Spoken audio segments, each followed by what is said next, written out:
hamma insonni o'zini bu dunyoda missiyasi bor. Masalan, Umid Ishmuhammedovning missiyasi ta'lim. Masalan, siz mana shu qilayotgan ishingizdan maza qilasizmi? Bo'ldi, sizning missiyangiz mana shu.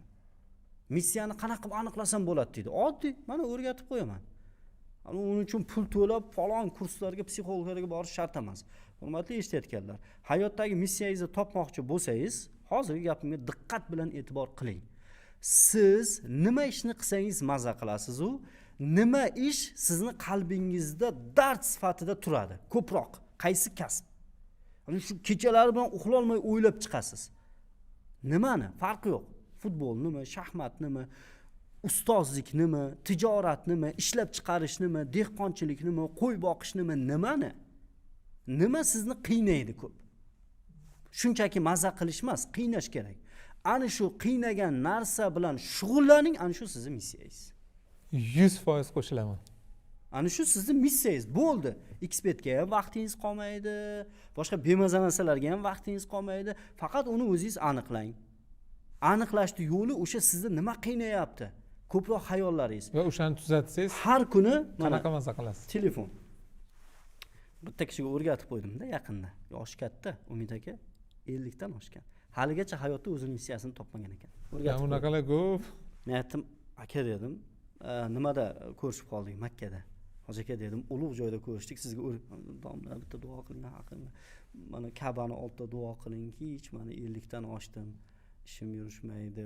U ishga qo'l ursam ham kasod bo'laman, bu ishga qo'l ursam ham kasod bo'laman. Bola chaqani boqish uchun bir normal tirikchilik qila olmayapman hattoki. Oxiri mana hozir aka-ukalarim shu yoqqa borib hech bo'lmasa bir yo'lingni toparsam duo qilib, tavba tazarruq qilib deb olib keldi dedi. Haqiqatdan ham qarang, o'zini aytishi bo'yicha keyin aytayaptiki, shu borganim yaxshi bo'pti, siz bilan ko'rishib shu narsani o'rganib oldim deyapti-da.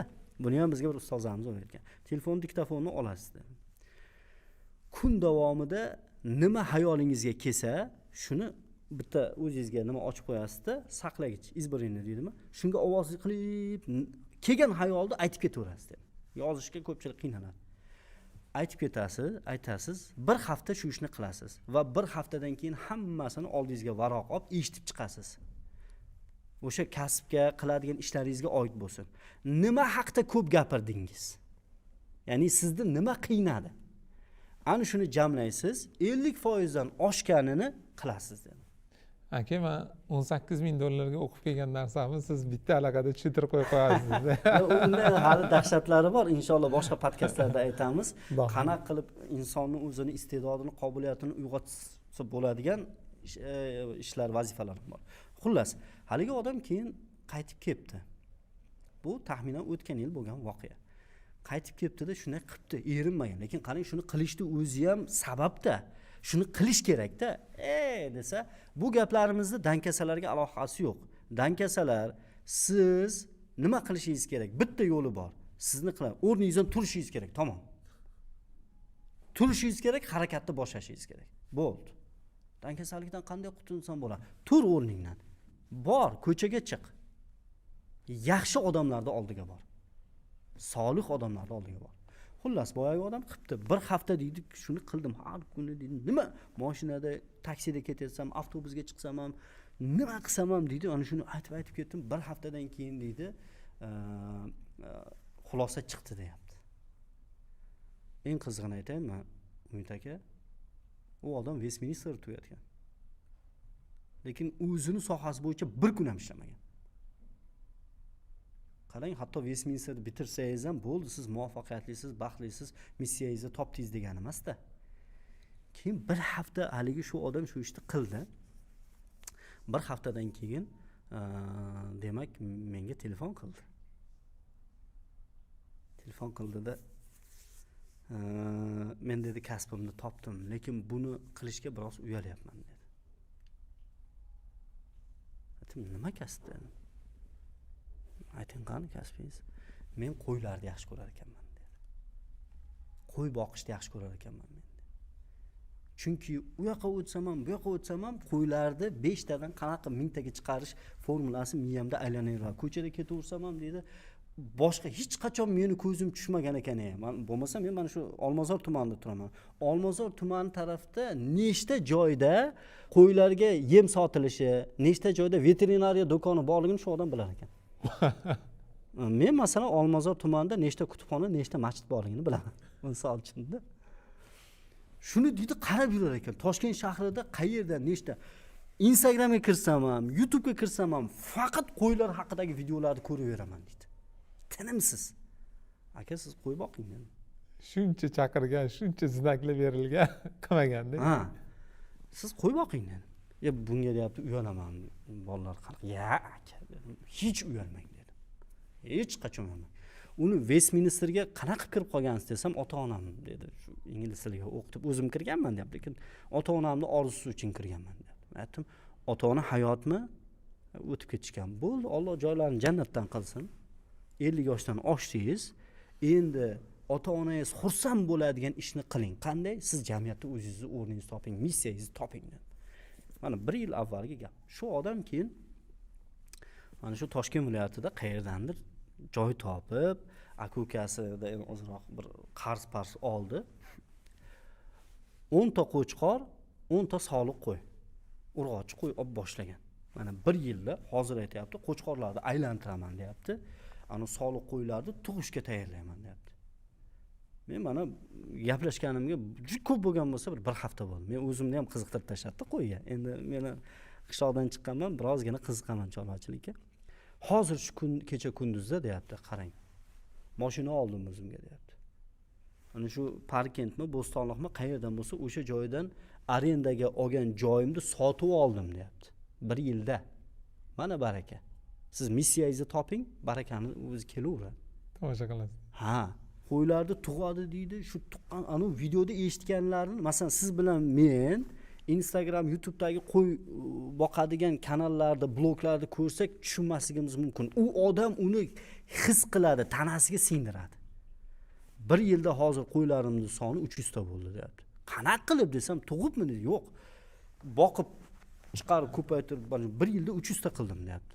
Nima topsam ana shu qo'yga tikavergan. 1 yilda 300 ta qildim. Qarz oldim, boshqa qildim, ko'paytirdim. Qarzlarimdan ham qutulib, hozir mana 300 ta qo'yim bor deyapti. 100 tasi qo'chqor. O'sha sal katta bo'lganda olib 3 oy boqib sotar ekan. 2 oy boqib, 1 oy, ba'zilarini 40 kun boqaman deyapti. 1 yilda. 1 yilda 300 ta bo'ldi qo'yi. Men ishonaman, umid qilaman, duo qildik haqqiga, tez fursatda qo'ylar 1000 ta bo'lsin. Million ta bo'lsin. Chunki u odam yaxshi odam. Qo'ylarning orasidan zakot chiqardi, ehson beryapti. Endi men shu bir hafta avval aytdim, aka, endi siz blog oching dedim. Qanaqa qilib minusdan 300 ta qo'yli bo'lish haqida dedim. Instagram, YouTube'ga chiqing, blog oching dedim. Gapirishga sal no'noqroqman-da deyapti. Ya, hali o'rganib ketasiz. Ya'ni siz hayotda missiyangizni toping, sizni nima qiynayapti? Faqat bu narsalar halol, to'g'ri, qonuniy bo'lishi kerak. Bir odam aytsa-ki, men 24 soat miyamda ekspertda yutayotganim ko'raman desa, avval bu odamni bir yaxshilab davolatish kerak. Yo'q, to'g'ri yo'l bilan, halol yo'l bilan sizni nima qiynaydi? Masalan, Muhammad Alini, Eshonqulovni, yaxshi ukamiz, sizni, Bekzod Jalilovni, mana shu insonlarni ko'rsam, men sizlarni ko'rsam, yoki Doniyor degan yana bir do'stimiz bor, Kolbani, adashmasam ta'sischisi, Jahongir Po'latov, Temur Atxamov, men sizlarni ko'rsam borku, yaxshi ham Alloh taolo shu insonlarni yaratgan deyman-da. Nimaga? Chunki bilaman, sizlar pul uchun qilmaysizlar. Pul uchun qiladigan maktab, universitetlar уже yopilib sekin saralanib qolyapti. Dard kechasi bilan uxlay olmay, Muhammad Ali ba'zi kunlarda ko'rganman, telefon qilsam qaytib chiqib, ustoz uzr ko'tara olmadim deydi. Muhammad Ali, men sizni to'g'ri tushunaman, siz kasal odamsiz. Sizlar kasal odamsizlar. Sizlar ta'lim uchun umrni va jonni tikkan insonsizlar. Yoki Temur Atxamov, yaqin do'stim. Yoki mana Falaq nashrida ta'sischisi G'iyosiddin domla haligi shu kitoblarni chop etish uchun, xalqimizga manfaatli kitoblar chiqarish uchun sochlari to'kilib ketdi. Uxlamay kechasi bilan o'ylab chiqadi. Qaysi kitobni nashr qildirsak xalqimizga manfaatli bo'ladi deb. Misol uchun-da. yoki meni bir yaqin, judayam yaqin do'stim, akam, qadrdonim bor, ota-onasi boshqa tug'ishganim deyman. Mir Arab madrasasini tugatgan. Keyin Toshkent Islom institutini, Oliy Ma'hadni tugatgan. Keyin Toshkent Islom akademiyasini magistraturani tugatgan. Hozir nima ish qiladi deb o'ylaysiz? Tadbirkormilar deydi. IT sohasida kompyuter bilan shug'ullanib yuribdi. Va aytaman, siz bitta domlani joyini band qilib o'qigansiz deb hazillashamanda. Aka, men ham moliyachiman, moliyachi bo'lganman o'zi. Masalanda, sizniki endi sal yaqinroq, moliyaviy jihatdan universitet hech bo'lmasa, tijoriy xususiy universitet bo'lgandan keyin. Lekin u g'irt mulla, domla kompyuter bilan aytishlik soha bilan shug'ullanib yuribdi-da. U aytadiki, men mana shundan maza qilaman deydi. Yoki Temur Atqamov diplom bo'yicha u imom xatib. Toshkent Islom institutini bitirgan. Diplom bo'yicha imom xatib, lekin Najot ta'limda IT-ni, sun'iy intellektni bugun mana xalqimizda yaxshilik yo'lida ishlashiga xizmat qilyapti. Masalanda men ham o'zimni ba'zi olsa, men mutaxassis bo'yicha men o'zi tarixchiman. To'g'ri, islom tarixi, islom madaniyati tarixchiman. Undan keyin jurnalistikada o'qiganman, hozir mana psixologiyada o'qiyapman. Lekin ko'pchilik meni o'sha asosan din, to'g'ri, O'zbekiston musulmonlari idorasida ishlaganmiz, boshqa diniy sohada xizmat qilganmiz, diniy ta'lim olganmiz, lekin baribir qalban men o'zimni haligi nima deydi, yaxshilikni targ'ib qiladigan inson sifatida tasavvur qilganligim uchun ana boshqa kasblarga ozgina nima deydi, pauza qilganmiz. Masalan, o'sha jurnalistikaga, tarixga ozgina pauza qilganmizda, mana bu yo'nalish, yaxshilikni yoyish, yomonlikdan qaytarish, taraqqiyotga, yaxshilikka da'vat qilish yo'nalishi men uchun, meni qalbimdagi kechalar bilan o'ylab siqilib chiqqan paytlarim bu, ertasi kun darrov syomka qilib qo'yib yuborganmiz masalanda, aytiladigan gaplarni, xalqning dardini. Hamdardmiz aka deydi. Va endi afsuski, ming afsuski, mana oxirgi mana shu Ramazon oyini ichida 2-3 ta ta'limga, ilmga oid xalqimizni uyg'otadigan narsalarni aytib chiqqanimizni bizni ma'lumot qilishdi. Masalan, bittasini aytaman. Bizi xalqimizda virus bo'lib miyasiga o'rnashib qolgan, ota-onalarni miyasiga o'rnashib qolgan virus bor. Bolam men aytganday bo'lish kerak deydi. Shuni avval yaxshi gapirib tushuntiruvdik-da, sal agar ruxsat bersangiz, men qo'polroq tushuntiraman. Qo'polroq tushuntiring, kirsin. Hurmatli ota-onalar, siz hech kim emassiz. Hech kim emassiz. Siz bolangiz yaratib qo'yganingiz yo'q. Uni o'zini yaratuvchisi bor. Yaratuvchi uni zimmasiga missiya bilan yaratgan. Siz qanday qilib farzandingizni shifokorlikka qobiliyati bor bolani olib borib iqtisodiyot universitetiga tiqib qo'yasiz? Nechtasi menga yig'lab SMS yozgan. Istamayman iqtisodchi bo'lishni deydi. Istamayman. Otam majburlab olib kelib qo'yibdi deydi. Men shifokorlikni yaxshi ko'raman. Yoshligimdan qurbaqa bilan kalta kesaklarni lezvada operatsiya qilardim deydi. Istamayman deydi. Otam majburlab iqtisodiyot universitetiga olib kelib tiqib qo'yibdi deyapti. Yoki aksincha ba'zilari bor, o'zlari aytadi-da, men deydi, masalan, imom xatiblik meni qo'limdan kelmaydi deydi. Chiqib ikkita so'zni bir-biriga qo'shib gapira olmayman. Yoki qiroatim yaxshi emas, sovutim juda dabdala. Ota-ona majburlab meni bolam qori bo'lish kerak, imom bo'lish kerak deb aytgan deydi. U deydi, minbarga chiqib deydi, ma'ruza qilganini eshitsam, armonim yo'q deb aytaveradi ota-onalar. Voy birodar, so'rang bolangizdan, nimaga qiziqadi u? U nimani istaydi? Bo'lganda ham yomon iqtisodchi bo'ladi, yomon imom bo'ladi. Yoki olib borib Tashmiga tibbiyot universitetiga majburlab tiqib qo'yadi. Men deydi stomatologlikdan yoki jarrohlikdan yoki kardiologdan yaxshi yashayapman, boy yashayapman. O'g'lim ham kardiolog bo'ladi, o'g'lim ham stomatolog bo'ladi. O'g'il bechorani o'zi bilasizmi nimaga qiziqadi? U futbolga qiziqadi. Undan yaxshi Eldor Shomurodov chiqishi mumkin kelajakda, Abbos chiqishi mumkin, misol uchun. Abduqodirlar chiqishi mumkin edi. Yo'q, u olib borib, oq xalatni kiygizib majburlab, yo'q, sen kardiolog bo'lasan, operatsiya zo'r bo'lyapti, stomatolog bo'lasan, 32 ta tish bor deydi. Mana shunaqa yaxshi pul topasan deydi. Voy birodarlar, baxt faqat puldami? Yuqorida aytdik, muvaffaqiyatlarning aksariyati baxtsiz. Millionerlarning aksariyati baxtsiz. Aksariyati. Kambag'allik va qashshoqlikning bitta juda yomon narsasi bor.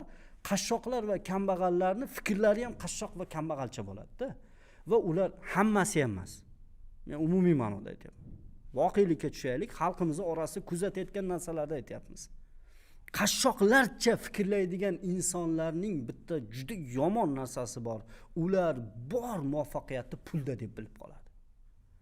Puli ko'paygandan keyin nima qiladi aytaymi? Uyni ko'paytiradi, mashinani ko'paytiradi, 3 mahal ko'chada ovqatlanadi va xotinni ko'paytiradi. Shu baxtmi shu? Baxtmi shu? Yo'q. Bular ehtiyojlarni qondiradigan sabablar-ku. Ehtiyoji o'ziga qarshi ishlaydi-ku. Keyinchalik o'ziga qarshi ishlaydi. O'sha Kuala Lumpurda ham, Istanbulda ham ko'rganman.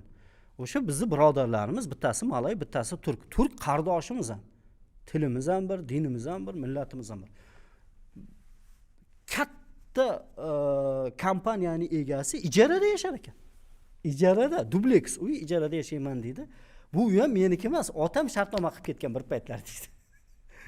50 yilga shartnoma qilgan ekan, endi 15 yil bo'ldi deyapti. Bir yilda bir marta narxni 15%, 20% ko'tarib qo'yadi. Bo'ldi, ijara mana shu uyimizda. Menga aytibdi-da, qardosh dedi. Bu ijara bu uy deyapti. Hech emas deyapti. Meni o'zimning uyim emas bu uy deyapti. Bu ketadigan dunyoda nima qilaman? Uy qurib biz shu pul tops qashshoq virusi. Bu qashshoq virus deyiladi. Qashshoqlik virusi. Ko'rmaganni bu birdaniga uy qurishga, mashina olishga, bir narsalar qilishga kirishib ketamiz. Tag'in bizni ham mana da'vat qilib qo'yadi. Domla deydi, ha desa. Endi mashinamni yili 21-yilda. 21-yil sal eskirmadimi? Bir 25 lardan olmaysizmi? Yo salondan yangisi. Nimaga? Yaxshi turibdi-ku, buzilgani yo'q. Borki, butun O'zbekistonda aylanib chiqyapman shu mashin bilan. Oilam sig'yapti, Xudoga shukr. Endi nima endi? Men pulimni farzandlar, o'g'illarim bor. Shularni maktabiga investitsiya qilaman, ilmiga investitsiya qilaman. 2 ta sport turiga boradi, 3 ta tilga qatnaydi. Maktabdan tashqari masalan. Dam olish kerak bo'lgan paytda bolalarimni ana keyin dengizga olib boraman, boshqa joyga olib boraman. Misol uchun-da dunyo ko'rsin deyman. Yo'q, pul topdi deguncha mana shu-da. Uy quradi, mashina oladi, to'y qiladi. To'y degan bitta juda ham o'zbekning boshiga kelgan bir balo bor, to'y deganda. To'y o'zi nima edi Umid aka? To'y 4 ta odamga, "O birodarlar, men palonchini qizini nikohladim o'zimga. Kelinglar-da mana oshni yeb, duo qilib ketinglar" deydigan narsa edi. Biz uni hayoti maqsadiga aylantirib qo'ydik. Qashshoqlarcha fikrlashdan voz kechsakgina ota-onalar ana undan keyin farzandimizning missiyasini to'g'ri topa bilamiz. Ana u farzand o'zini missiyasini to'g'ri bajarsagina ana unda muvaffaqiyatli ham bo'ladi, baxtli ham bo'ladi. Omad degan ana har xil bemaza narsalarga ishonmaydi, sabablarni qilib natijasini to'g'ri chiqaradi. Fikrlaydi ular, eng asosiysi fikrlaydi. Fikrlayapmanmi, demak men yashayapman degan. Aksariyat olimlar fikrlaymanmi, demak men yashayapman degan.